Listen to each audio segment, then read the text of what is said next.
Hi there, Impact Kids. We hope that you have an amazing Christmas. And we are reading to you the best Christmas story of all in 3 parts.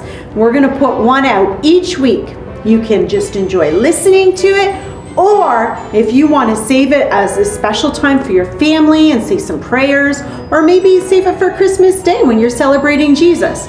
But we just wanted to be there, and we also wanted to say Merry Christmas.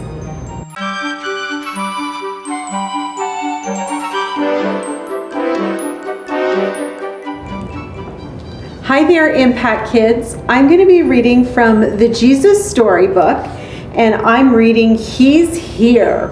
And you can enjoy this story with your family. Everything was ready.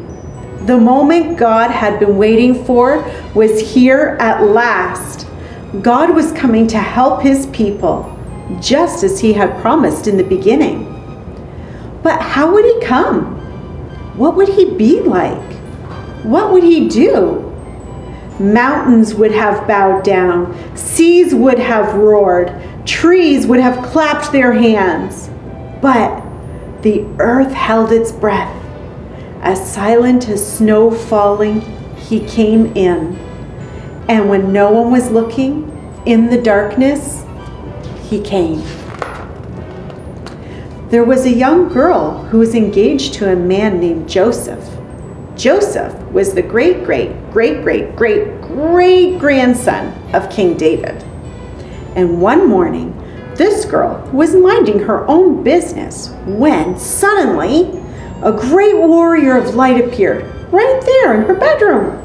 He was Gabriel, and he was an angel, a special messenger from heaven. When she saw the tall, shining man standing there, Mary was frightened. "You don't need to be scared," Gabriel said. "God is very happy with you."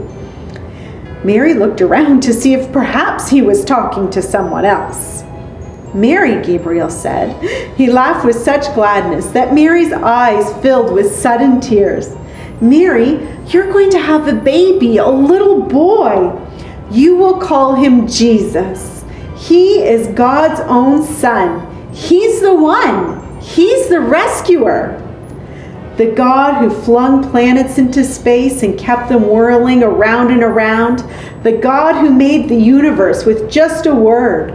The one who could do anything at all was making himself small and coming down as a baby."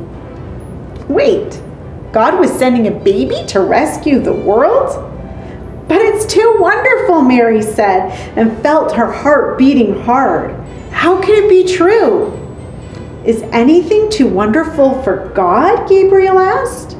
So Mary trusted God more than what her eyes could see, and she believed. "I am God's servant," she said. "Whatever God says, I will do it." And sure enough, it was just as the angel had said. 9 months later, Mary was almost ready to have her baby. Now, Mary and Joseph had to take a trip to Bethlehem, the town King David was from. But when they reached the little town, they found every room was full. Every bed was taken. "Go away," the innkeepers told them. "There isn't any place for you."